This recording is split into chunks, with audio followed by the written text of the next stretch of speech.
आज हम class 10th chapter 8 trigonometry exercise 8.1 करने वाले हैं, जिसके अंदर क्वेश्चन नंबर 5 है। यदि सेक थीटा 13/12 दे रखा है, यानी 13/12 दे रखा है, तो अन्य सभी त्रिकोणमितीय अनुपात का परिकलन कीजिए, यानी को ज्ञात करना है। ठीक है, तो सभी त्रिकोणमिति जो होते हैं कौन कौन से होते हैं अभी मैं आपको बता दूंगा। ठीक, उससे पहले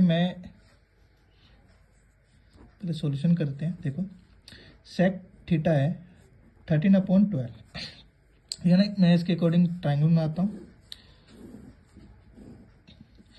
ए बी सी, इसको 90 डिग्री कर देते हैं, है ना। मान चलता हूँ, मैंने इसको थीटा मान लिया। क्या मान लिया? थीटा। अब देखो, हमें क्या पता है? पंडित बद्री प्रसाद हर हर बोले। ठीक है, तो देखो सेक की वैल्यू क्या होती है? सेक किसका उल्टा होता है भाई? सेक होता है उल्टा कोस का। तो कोस का उल्टा यानी हाइपोटेनस अपॉन में बेस। कितना हो जाएगा? हाइपोटेनस अपॉन में बेस। ये हो जाएगा। तो हाइपोटेनस, तो इसके ये हाइपोटेनस हो जाएगा हमारे पास। कितना हो जाएगा? 13। और बेस कैसे लगाऊंगा मैं? ये लगाऊंगा, ये लगाऊंगा अकॉर्डिंग टू थीटा। देखो, अगर मैंने इसको थीटा माना है तो सामने वाला क्या हो जाएगा? परपेंडिकुलर, है ना। तो बेस क्या होगा मेरे पास? ये हो जाएगा बेस।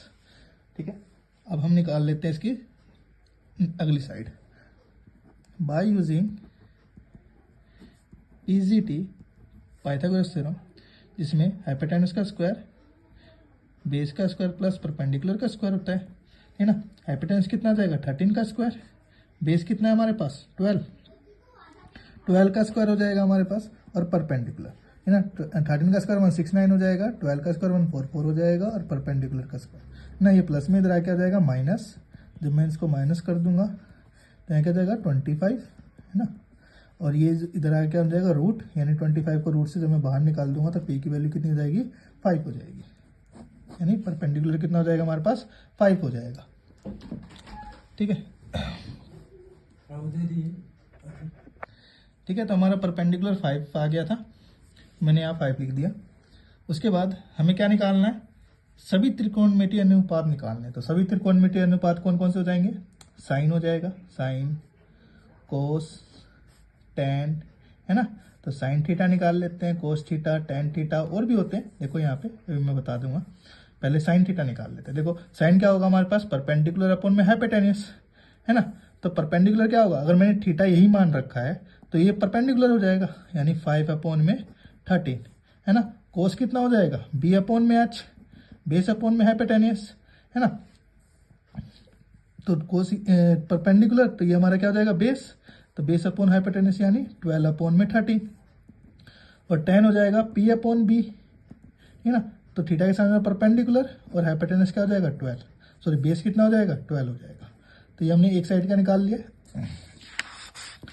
अब देखो दूसरी त्रिकोणमिति मतलब और निकाल लेते हैं। देखो साइन का उल्टा क्या होता है भाई? कोसेक। कोसेक थीटा निकालते हैं, है ना।